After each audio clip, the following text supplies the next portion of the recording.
I don't know if you've heard this before, but Clayton Kershaw is a really good friend, high school friend with Matthew Stafford, the Rams quarterback. And maybe Stafford's staying in his house this week. I don't know. But Clayton Kershaw, the Dodger great, kind enough to join us. Boy, nobody brings up Matthew Stafford to you at all this week, I'm going to guess, right, Clayton? First time today, Dan. Yeah. Appreciate that. So your wife and kids don't bring it up. I'm the first one to bring it up to you. That's right. When did you know that he was going to be great as a quarterback? I mean, basically as soon as we started playing football. Around here in Texas, we do 6-man football in 4th grade, and he was throwing the ball. I mean, I don't know. He was throwing the ball further than everybody else. And then actually we did track meets in elementary school, and instead of the shot put, we did the softball throw. And the softball throw, he just dominated that too. So he's always had a great arm, and then he actually is pretty smart too. So figured out the whole football thing pretty good. He's pretty smart. Yeah. What position did you play? So I was the center, man. Of course you were. Yeah, I was the center. So freshman year football was the last year I played football, and I was Matthew was on the freshman team for like 4 or 5 games, and then he was up to varsity pretty quick. But center. It was great. But you got a good arm. How does your arm compare to Stafford's? Well, I could throw a baseball. I played quarterback like 4th, 5th grade, and that was about as far as I went. Then I started getting a little chunkier, and the line was starting to be a little more my calling. Wait, so you're the guy that just said, we'll just put you on the line. The big kid. Yeah, no, I don't think of it like that. I think they're like, hey, you can really remember all the plays, and you got a little bit of athleticism, but ultimately it was, hey, you're a big guy, so you're going to go play line. Are you going to the Super Bowl? I am. I'm going to go. I'm excited about it. Are you a seat guy or a suite guy? I wasn't too picky for the Super Bowl. I was just like, I'll just get in the game. But I'm a seat guy this time. I'm going to be in the seats. Okay. Do you reach out to Stafford and say, hey, can you hook me up? Yeah, I was like, Matthew, are you busy this week? Can you, I know we text once every 2 months, but if you can give me a few tickets. No, I actually went through the Rams and bought some tickets, so I'm excited. Okay, but when you're in the World Series, do you hook up Stafford to come and watch? I don't think he would need me to hook him up, but yeah, I would. I mean, yeah, if he needed me to. We changed our opinion, or I think a lot of people changed our opinion of you and your career when you won the World Series. I don't know. Do you feel different as an athlete that you finally win? And does that change anything? Yeah, 100%. I mean, I think no matter how well you do in your career, when you finally do what you want to do and win the whole thing, for me, there was obviously a burden lifted. I mean, I just felt a sense of relief to finally get it done. And Matthew's in a little different boat because he's been good for so long. It's just the Lions, he didn't really have a support system around him. So this is the first year where, the team kind of matches up to his talent level. And, he's obviously favored to win. So I'm excited for him. It'll be really fun to watch. But also, do you think people view you differently? Do you get a different sense when, the media?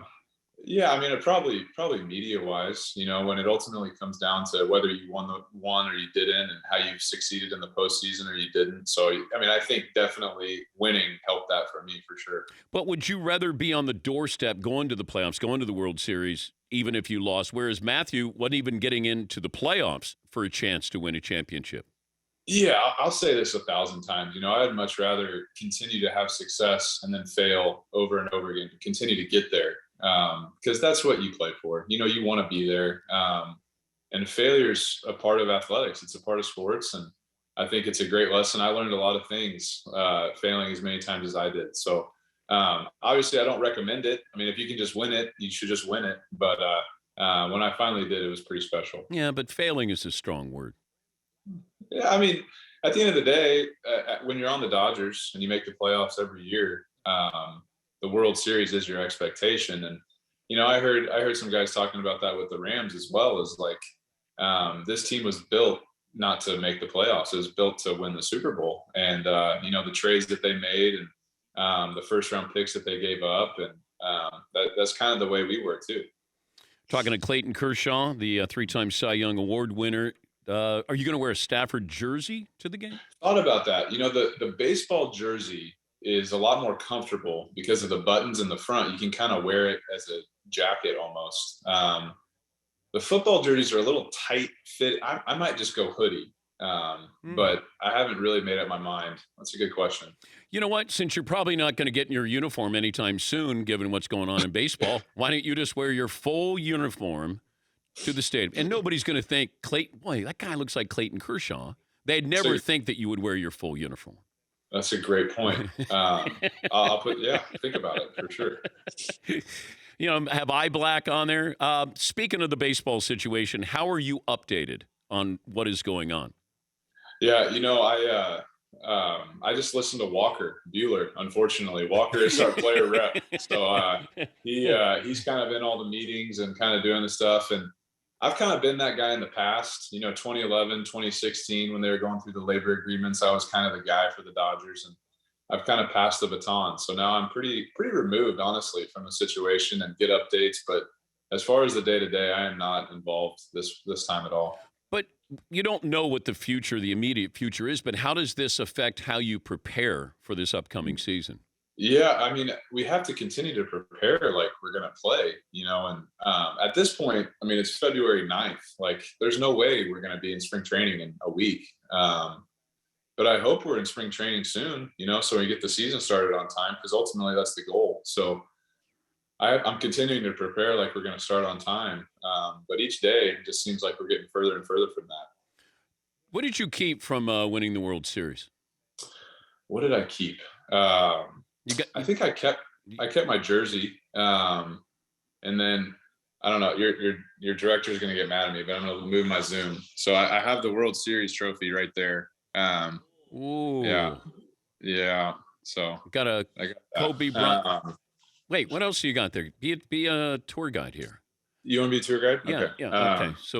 So I don't know how well you can you see all that? That's kind of my, that's all I allow to be put up, because everything else just feels like it's just too much. So I just do that. Okay. But I have the Kobe and the Jordan jersey are probably my two favorite things up there. I think that's pretty awesome. Nice. And then you got a basketball? That's Magic. I got a Magic basketball. Okay.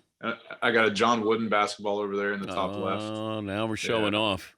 Now we're showing off. John Wooden is like he's awesome. What he stood for, just so great. I met him, I don't know how many years ago, but I got to visit him. He lived in a small condominium, and I did an interview with him outside, and he realized I really knew the history of UCLA basketball. And he said, "Would you like to come in and I'll make you a sandwich?" So here I am. Yeah. Like, yes, of course. And we go in, and he opens up his scrapbooks. He makes me a pimento cheese sandwich. I don't even like pimento, but it's the best damn sandwich I ever had. And I got to open up this scrapbook, and I'm there with John. It's one of those out-of-body experiences, because I'm a reporter. I'm just a kid reporter, and I'm in John. I stayed for over 2 hours. That's and amazing. It was just a wonderful experience. And, so I understand, that. Yeah. The Dodgers had like a leadership program, like right as you were coming up or a rookie, and we got to have dinner.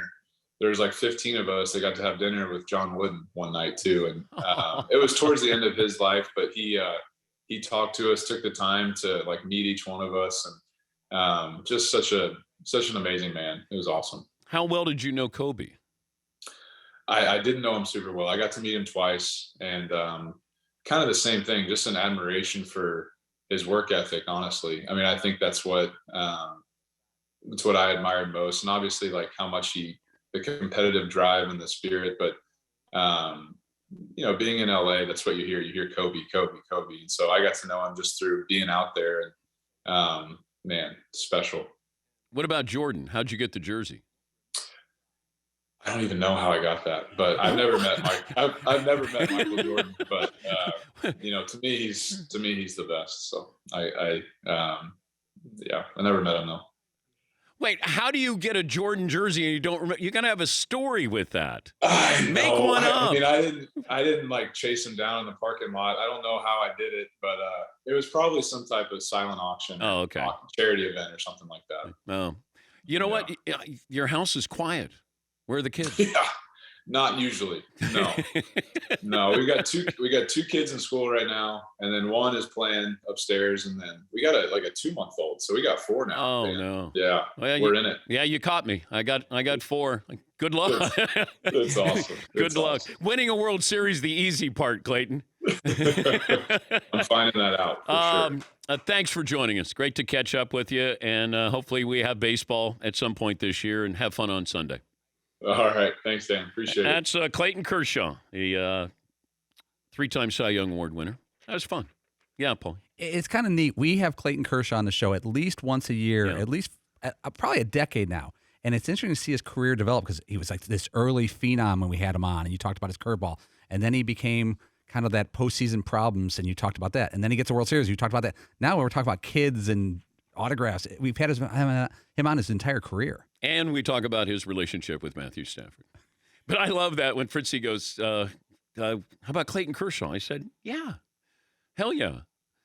I said he'll probably love to talk about Matthew Stafford. He's not going to talk about the labor issue. No, I think that was his only concern. Like, I don't know. I have no answers as to when we're starting. I hope we play at some point. No, I don't think it's soon. That's for sure.